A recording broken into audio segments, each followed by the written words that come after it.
Hello friends, we are back with another lecture of inorganic and inorganic fires YouTube channel.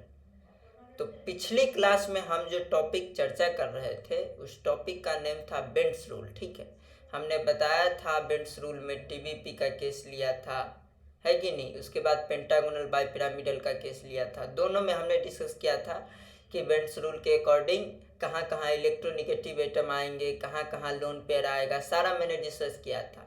They are actually what? Conclusions of advanced valence bond theory given by Edwin Schrödinger, है कि नहीं। तो आज का हमारा topic होने वाला है ड्रैगोज रूल।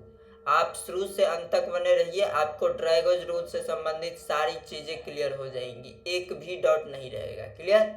चलिए हम लोग शुरू करते हैं।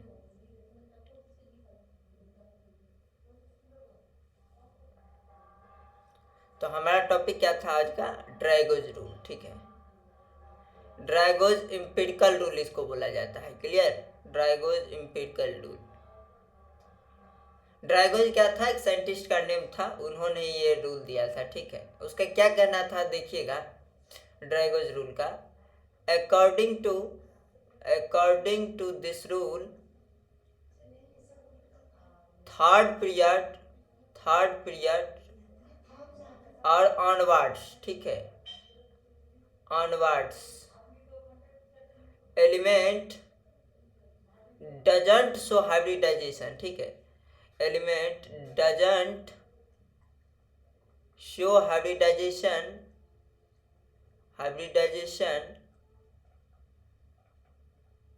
with neighboring atom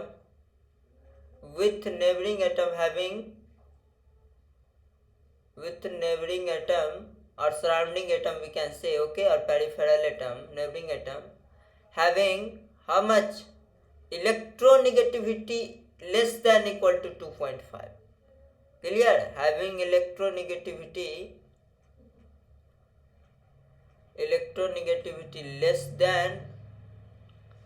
less than or equal to 2.5. Clear? कहने का अर्थ ही क्या था कि थर्ड पीरियड ऑनवर्ड्स के जो एलिमेंट है, समझ रहे हैं, third period second period element क्या होता है? ये फ्लोरीन, ऑक्सीजन, नाइट्रोजन, ये सब क्या है? सेकंड पीरियड का एलिमेंट है। थर्ड पीरियड क्या हो जाएगा? क्लोरीन, सल्फर, फास्फोरस, ये सब क्या हो जाएंगे? Third period. तो कहने का अर्थ है जो थर्ड पीरियड और उसके आगे आने वाले जो भी एलिमेंट है, ठीक है, वो हाइब्रिडाइजेशन शो नहीं करेंगे। किसके साथ शो नहीं करेंगे? तो जिसकी नेबरिंग एटम की इलेक्ट्रोनिगेटिविटी क्या होगी? 2.5 या 2.5 से कम होगी। ठीक, तो electronegativity is what? Less than equal to 2.5। ठीक, जिसकी इलेक्ट्रोनिगेटिविटी है किसकी? Neighbouring atom. क्लियर?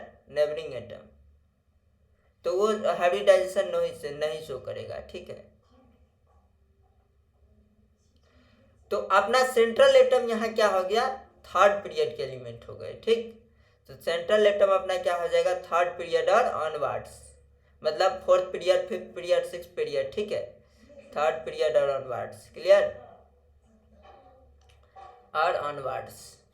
अब हमको ये पता लग गया, अब इसका स्टेटमेंट तो हमको पता लग गया। ठीक, अब हम लोग देखने वाले हैं कि कहाँ नहीं लगेगा, ध्यान से देखिएगा। तो हम लोग चलते हैं ग्रुप में, देखेंगे पी ब्लॉक एलिमेंट में। देखिएगा, ये अपना हो गया boron, carbon, nitrogen, oxygen, fluorine, neon, ठीक है, आर्गन, क्रिप्टन, जेनन, रेडन, है कि नहीं, फकल, ब्रोमीन, आयोडीन, एस्टेटाइन, ये रेडियो एक्टिव है कि नहीं। ओल्ड स्टाइल सेटिफो, polonium is also radio active. ठीक है, नेपाल, पाकिस्तान, ऑस्ट्रेलिया सब भिखारी। काशी जी गए प्रभु, है कि नहीं, काशी जी में शंकर पार्वती, बाल गंगा, इंडिया, तिलक।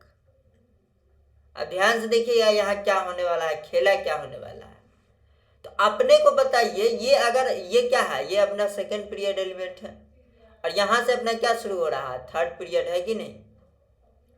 तो अपने को नेबरिंग एटम जो है ना, वो कौन सा लेना पड़ेगा? ठीक, तो नेबरिंग एटम याद रखिए कि ब्रह्मा जी ने वरदान दे दिया है कि हाइड्रोजन का जो इलेक्ट्रोनिगेटिविटी होता है, इलेक्ट्रोनिगेटिविटी वो 2.1 होता है, और आपको पता है हाइड्रोजन का इलेक्ट्रोनिगेटिविटी 2.5 होता है, और रूल के अकॉर्डिंग क्या हुआ, रूल के अकॉर्डिंग क्या हुआ, 2.5 से कम हो गया हाइड्रोजन का इलेक्ट्रोनिगेटिविटी। बट ये नेबरिंग एटम होना चाहिए, क्लियर।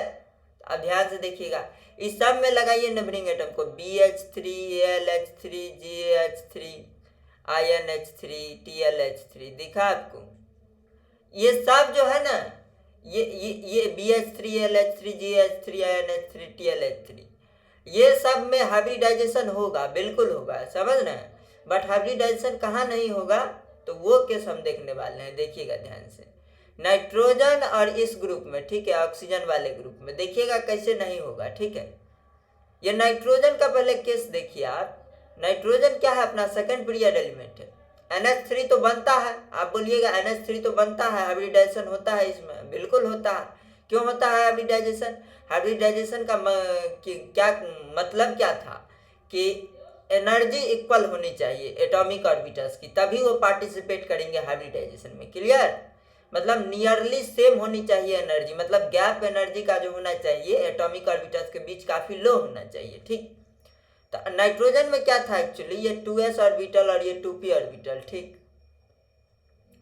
2s2 2p3, यही तो होता है कि नहीं।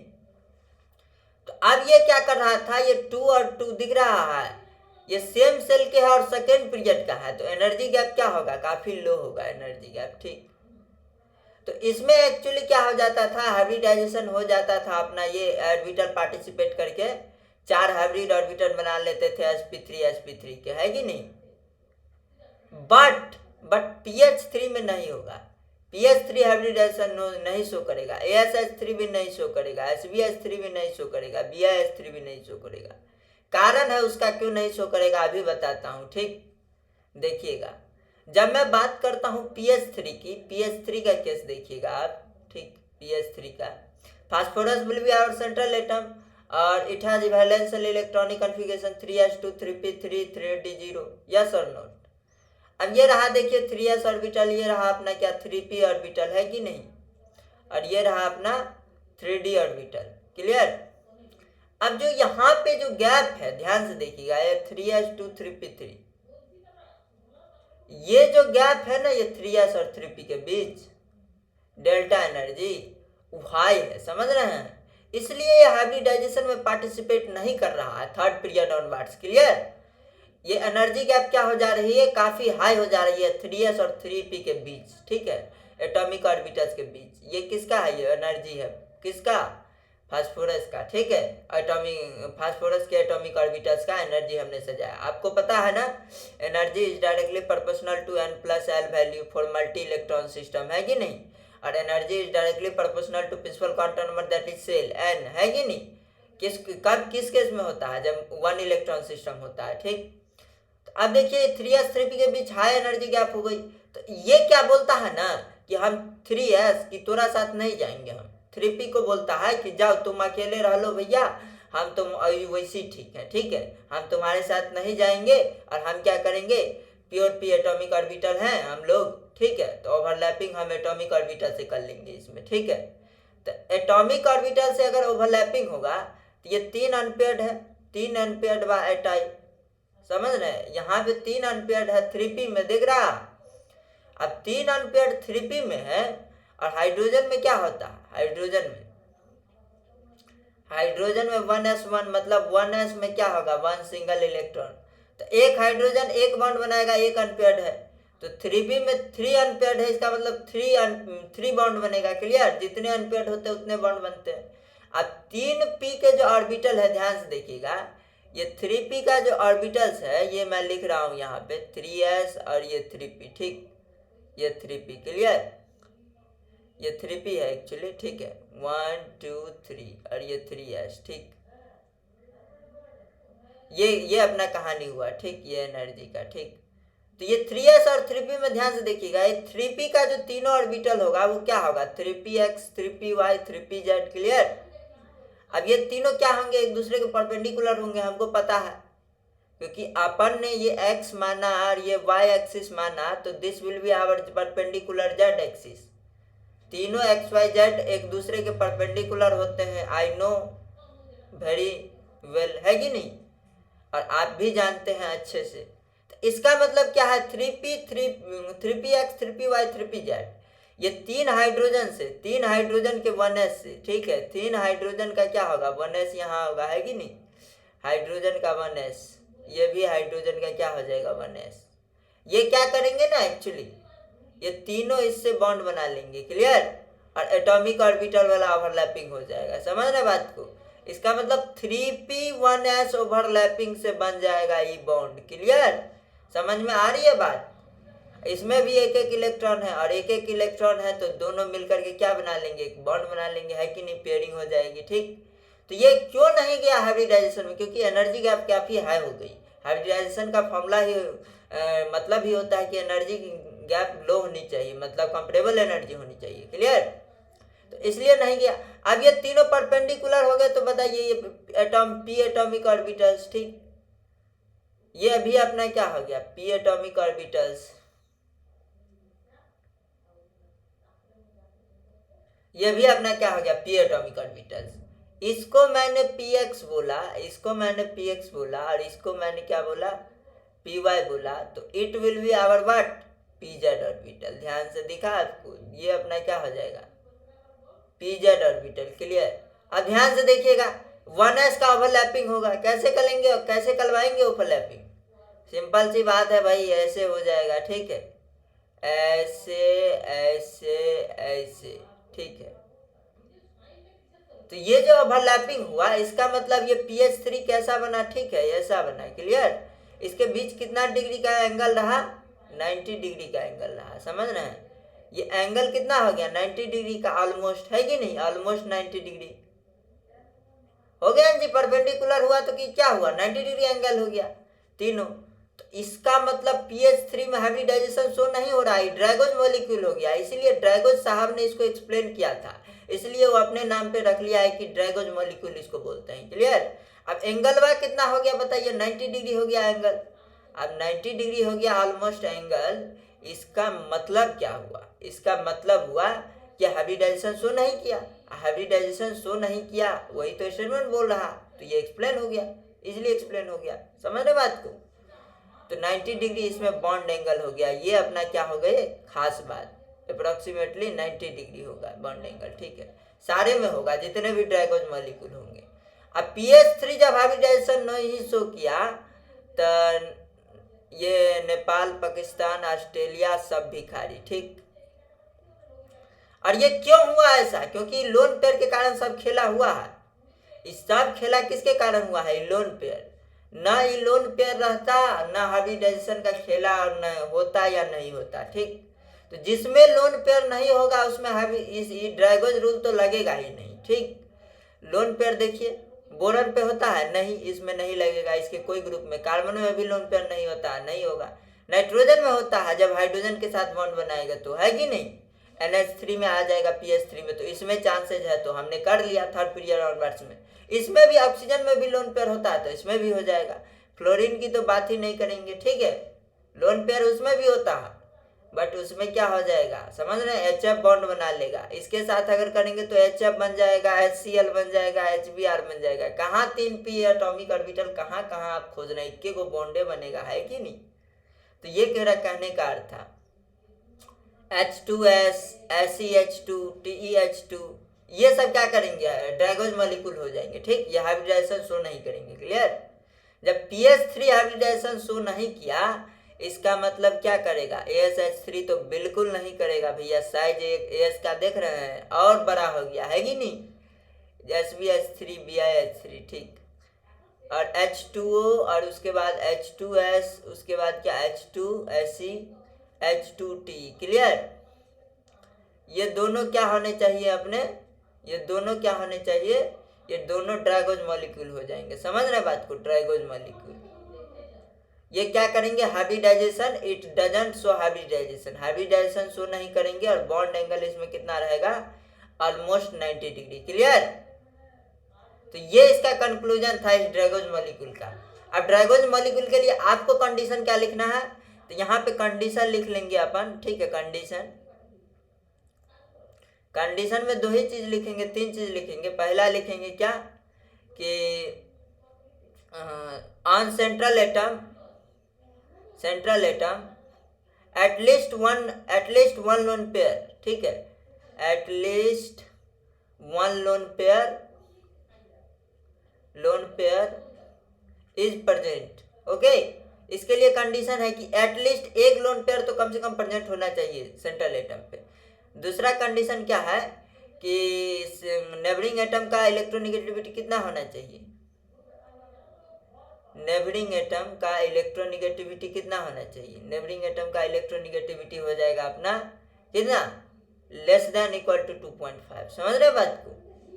और तीसरा कंडीशन एक और ही और महत्वपूर्ण कंडीशन हो जाएगा, समझ रहे बात को, इसका बहुत ही बड़ा कंडीशन हो जाएगा कि central atom should be third period और ऑनवर्ड्स। क्लियर, तो याद रखिएगा सेंट्रल एटम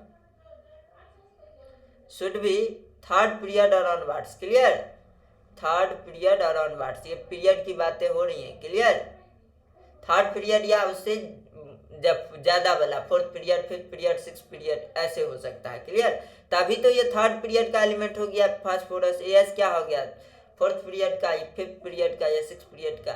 ये एक्चुअली में क्यों हुआ, इसको थ्योरेटिकली थोड़ा सा आप दिमाग लगाएंगे तो समझ पाएंगे। ठीक, देखिए अगर ये छोटा है सेंट्रल एटम और इससे लगा हुआ बड़ा मॉलिक्यूल है, ध्यान से देखिएगा, सेंट्रल एटम क्या है अपना सेकेंड पीरियड, ठीक, सेकेंड पीरियड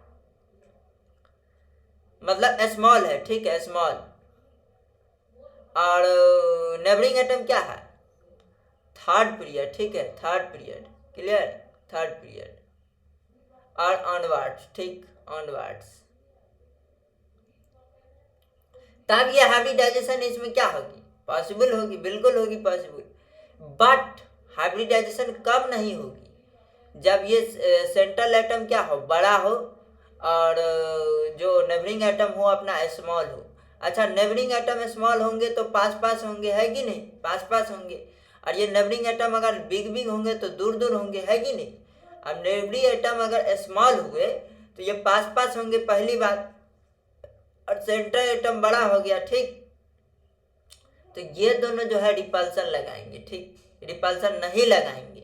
समझ रहे बात को, क्योंकि ये स्मॉल साइज का है, ठीक, बट ये रिपल्सन लगाएगा। अभी मैं बात करूंगा, ठीक है, NBPR का केस उसको बोलते हैं non bonding electron pair repulsion theory. ठीक, तो कहने का यही अर्थ था कि सेंट्रल एटम अगर बड़ा हो जाए, बड़ा कहने का मतलब थर्ड पीरियड और ऑनवर्ड्स, ठीक, थर्ड पीरियड और उससे ज्यादा वाला, ठीक, और नेबरिंग एटम क्या हो जाए जिसकी electronegativity 2.1 that is hydrogen, less than 2.5, है कि नहीं, इलेक्ट्रोनेगेटिविटी हो लेस देन इक्वल टू 2.5, तो यह हाइब्रिडाइजेशन बिल्कुल नहीं शो करेगा। ठीक, ये क्या करेगा, इसमें रिपल्सन तो होगा नहीं, तो आराम से ये क्या करेगा, एटॉमिक ऑर्बिटल से कर लेगा।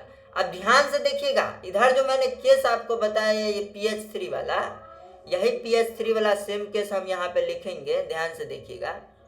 ये 3s ऑर्बिटल हो गया अपना, ये 3p ऑर्बिटल हो गया अपना, और ये 3d ऑर्बिटल हो गया अपना। ठीक, 3p has 3 electron, 3p has 2 electron. ठीक, अब ये जब बॉन्ड बनाया, ये सिर्फ एटॉमिक ऑर्बिटल वाला बॉन्ड बना, ये PH3 के केस में ध्यान से देखिएगा।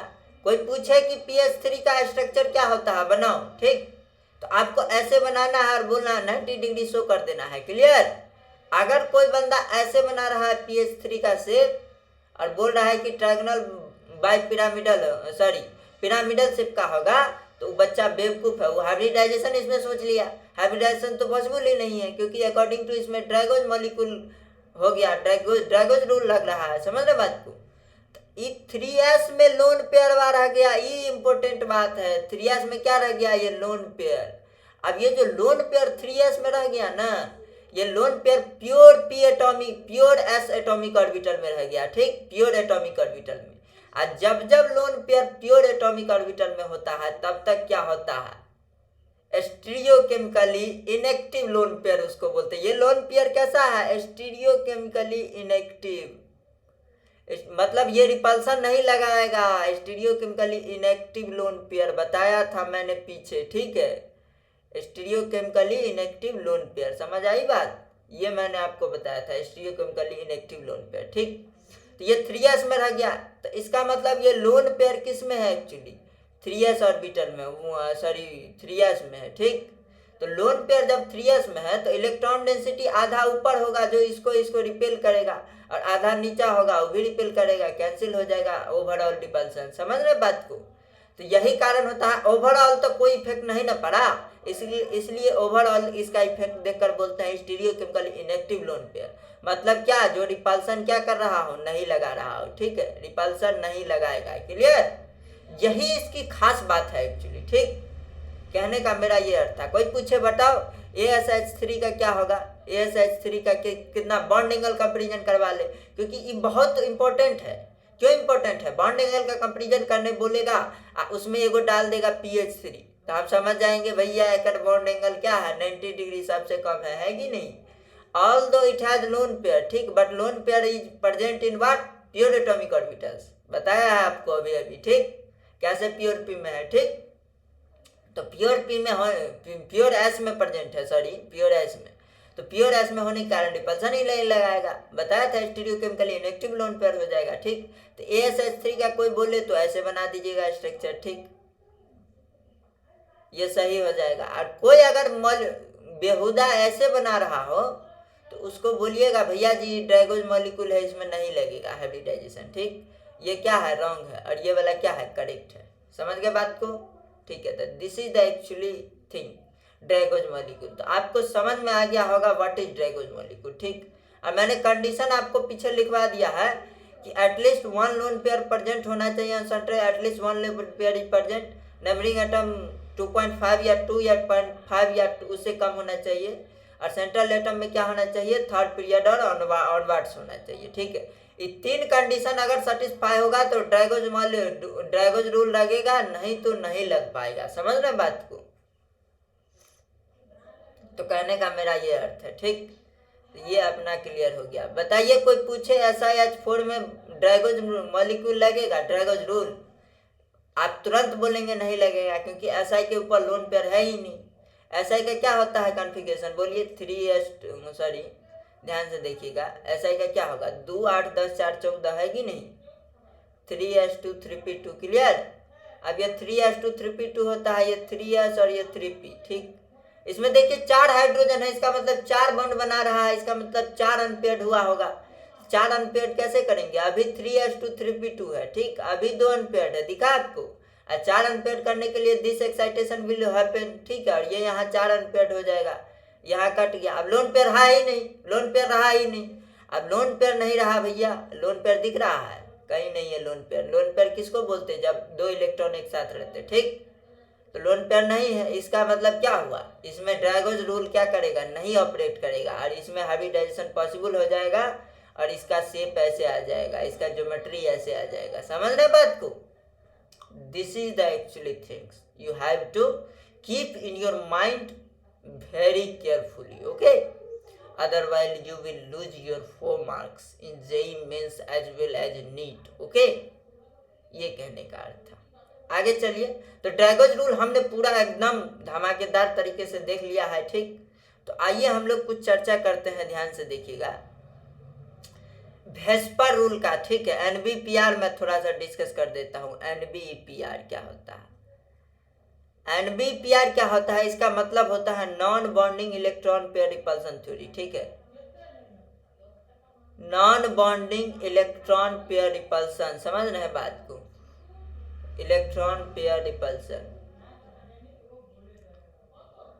ये कब लगता है, ये non bonding electron pair repulsion, ये हमको देखना है, ठीक। तो इसका कंडीशन होता है, ध्यान से देखिएगा, NBPR का full form actually non bonding electron pair repulsion. इसका कंडीशन है कि सेंट्रल एटम क्या होना चाहिए, स्मॉल होना चाहिए, central atom should be small, clear, central atom should be small, ठीक है। और सेंट्रल एटम स्मॉल क्या होगा अपना, तो सेकंड पीरियड ब्रैकेट में लिख लीजिए, ठीक है, सेकंड पीरियड का होना चाहिए, ठीक। और दूसरा कंडीशन क्या है, neighbouring atom should B, neighbouring atom should be third period or onwards, clear, should be third period or onwards। समझ रहे बात को, थर्ड पीरियड और onwards, ठीक है। नेबरिंग एटम क्या होने चाहिए, थर्ड पीरियड और ऑनवर्ड्स, इसका मतलब थर्ड पीरियड और क्या होगा इसमें, थर्ड पीरियड और इसके आगे वाला, ठीक है। तो नेबरिंग एटम होगा तो इसमें क्या हो जाएगा, बॉन्ड एंगल एक्सेप्शनली बढ़ जाता है। समझ रहे बात को, ये स्टेरिक रिपल्सन यहाँ लग जाता है। समझ रहे हैं कैसे स्टेरिक रिपल्सन लगेगा, देखिए ये छोटा सा ग्रुप सेंट्रल एटम स्मॉल हो गया, सेंट्रल एटम क्या हो गया, स्मॉल हो गया, स्मॉल नहीं स्मॉल, क्लियर। अब क्या हो जाएगा, ये बड़े बड़े ग्रुप हो गए।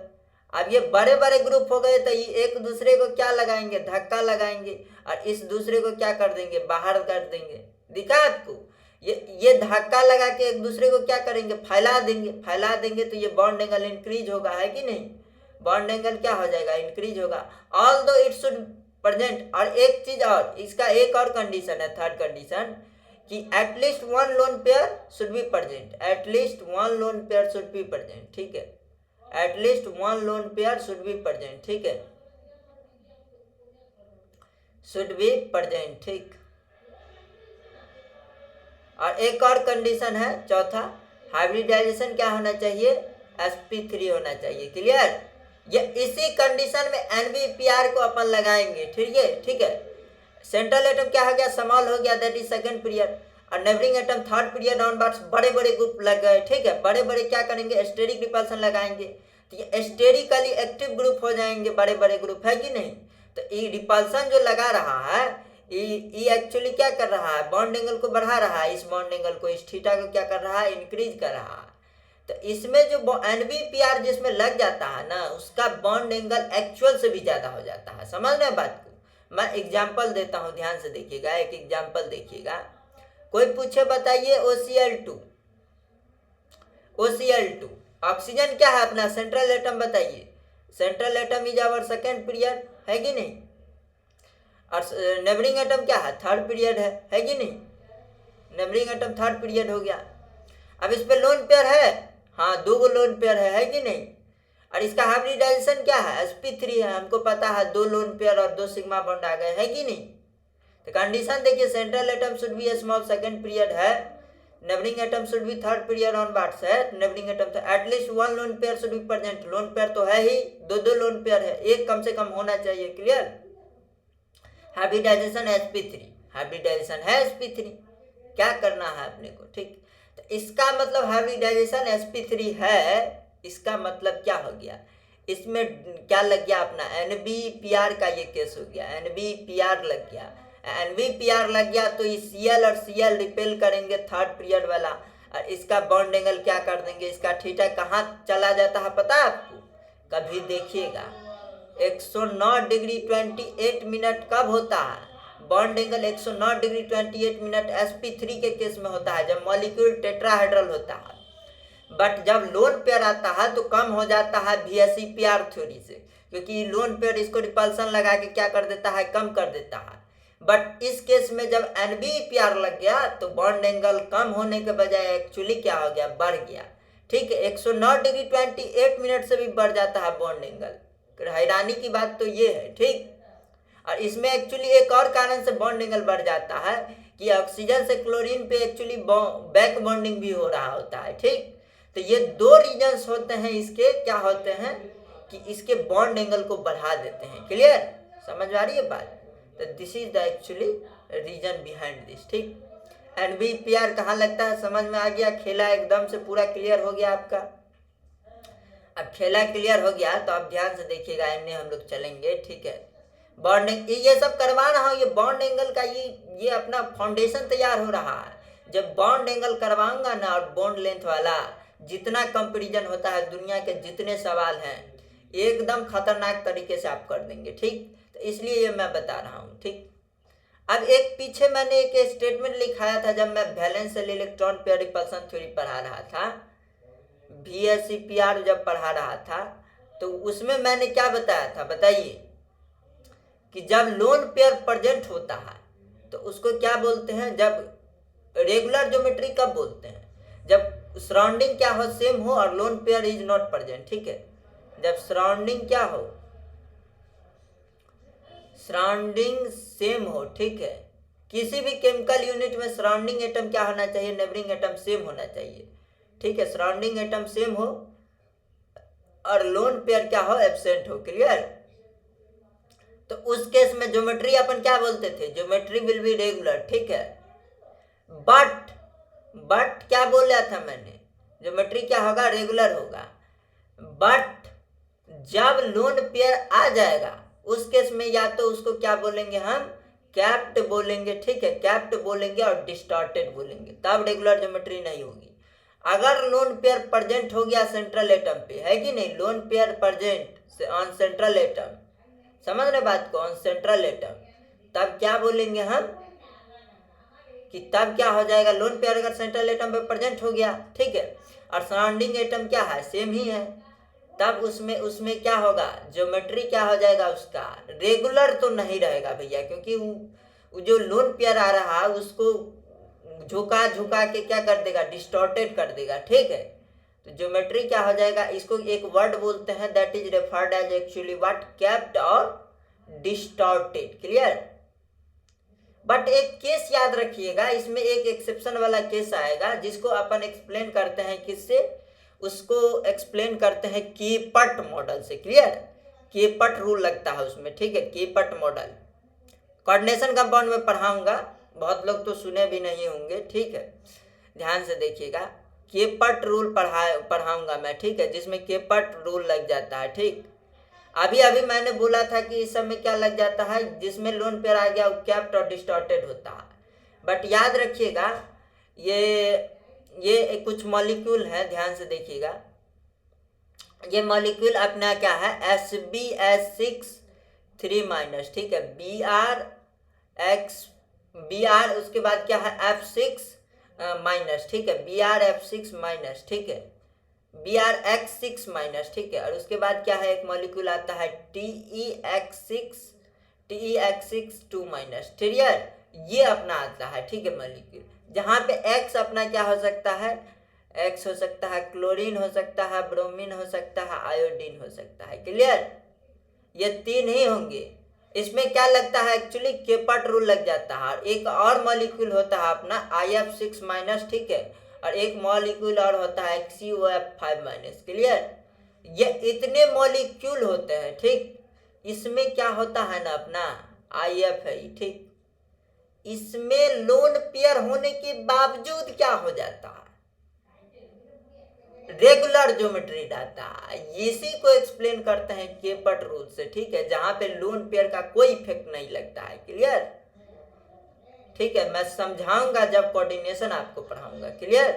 तो इसका मतलब कोई पूछे TeCl6-2-, ठीक, बताओ इसका ज्योमेट्री क्या होगा, रेगुलर या इरेगुलर होगा, बताइए। तो ज्योमेट्री इसका क्या रहता है, रेगुलर रहता है। क्लियर? ये सारे एक्सेप्शन बोल के लोग पढ़ा देते हैं, बट मैं जब कीपट रूल पढ़ाऊंगा तब आपको बताऊंगा कि क्यों ऐसा होता है, ठीक है। कई लोग तो पढ़ाते भी नहीं है हमारे ख्याल से, ठीक है, बट कीपट मॉडल जब मैं पढ़ाऊंगा तब आपको समझ में आ जाएगा। X बराबर क्लोरीन, ब्रोमीन, आयोडीन, ठीक है। तो TeCl6-2- का ज्योमेट्री क्या बोलेंगे, रेगुलर, मतलब रेगुलर ऑक्टाहेड्रल इस सारे का ज्योमेट्री होता है, रेगुलर ऑक्टाहेड्रल, कोई कैप्ट फैप्ट नहीं, although it all have loan pair, ठीक है, regular octahedral. Clear?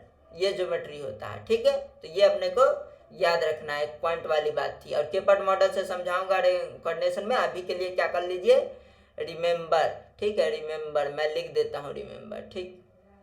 But कीपट model अपने सिलेबस में है भी नहीं JEE मेंस एडवांस में, बट फिर भी मैं आपको समझाऊंगा ताकि आपको समझ आए, है कि नहीं, चीजें पता लगे, how it is happening actually, है कि नहीं।